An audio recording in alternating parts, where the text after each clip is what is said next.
Hi bold bakers, Christmas is without a doubt my favourite time of year. That's why I'm excited to share with you this recipe for chocolate profiteroles that look like little mini Christmas puddings. So let's get baking.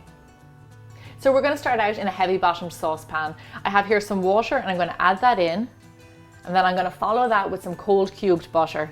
Then what you want to do is turn the heat onto medium, and we're just going to melt the butter and let that water come to a simmer.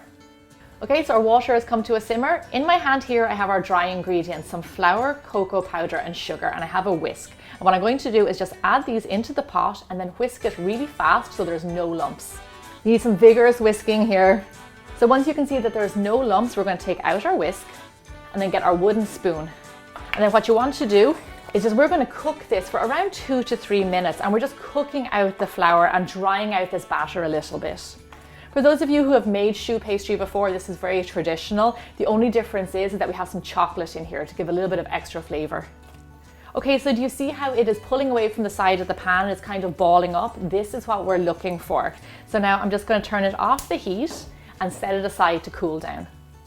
So once your mix has cooled, we are going to go ahead and add in our beaten eggs. Now you want to make sure these are room temperature so they're not too cold for when they hit this hot mix. Once the eggs are in there, we're going to go in with our wooden spoon again and we're going to mix them in until it forms our choux pastry. So that's it, our choux pastry has come together. You'll notice that it is quite soft, that's just the way it is by nature. So over here I have a piping bag fitted with a round nozzle. Now all you want to do is just fill your piping bag with your choux pastry. So here I have my tray lined with parchment paper, and I'm going to show you a little trick. Just because the choux pastry is really light and airy, we want to stick down our parchment paper. So you're going to take a little bit of the choux pastry, give it a little boop on each corner, and this holds down the parchment paper while it's in the oven so it doesn't blow around. Then just go ahead and start piping your profiteroles. Point your nozzle straight down, put some pressure on the piping bag, and there you go. Keep on going until you get the size that you want. I like to do a kind of a medium size round and give them a little bit of space in between because they do puff up in the oven. That's one of the beautiful things about them. They're lovely and light and airy. So profiteroles are a really popular dessert in Ireland. My mum always made them for guests, and Christmas puddings are something that we always eat around the holidays. It's very traditional, so I kind of combined the two. I think this makes for a really sweet dessert. Okay, lovely, they're all piped. Now I have one little trick before they go into the oven. I have a little bowl of water here. I'm going to dip my finger into it, and then what I like to do is just, if there's any little peaks of the profiterole sticking up, just tap it down just so it's not sticking up in the oven and it doesn't burn. Boop. Some more booping going on here. Boop. Then once you've got all those little guys down, put your hands into the bowl and then just sprinkle some water over the tray. Now what this does is it creates steam in the oven and it helps your profiteroles rise. These lovely chocolate profiteroles are ready for the oven. Bake your profiteroles at 400 degrees Fahrenheit or 200 degrees Celsius for roughly 20 to 25 minutes. So choux pastry can be a little bit finicky, but I don't want this to turn you off. Just so you know, if your batter is very loose, your choux pastry won't rise that much, and if it is too stiff, it won't rise at all. So how I recommend you end up with a lovely choux pastry is be as precise with the recipe as you can. And if you measure in grams and ounces, that will help with precision. Our chocolate profiteroles are done and they look fantastic. They're lovely golden brown and they're nice and puffy. You see this? This is what we want.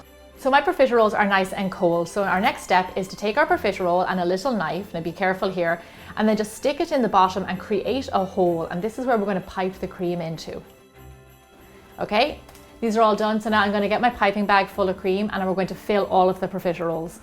Pipe enough cream into your profiterole until you see it kind of plump up, and then you can stop. Now we are going to decorate the top with some white chocolate. So here I have a piping bag full of melted white chocolate, and all we're going to do is pipe on top of the profiterole and recreate the frosting that is generally on a Christmas pudding. It is really easy to do, just go up and down, creating that kind of rippled icing. This is easy to recreate and there's no wrong way to do it. So that is the white chocolate. Now we are going to move on to the holly.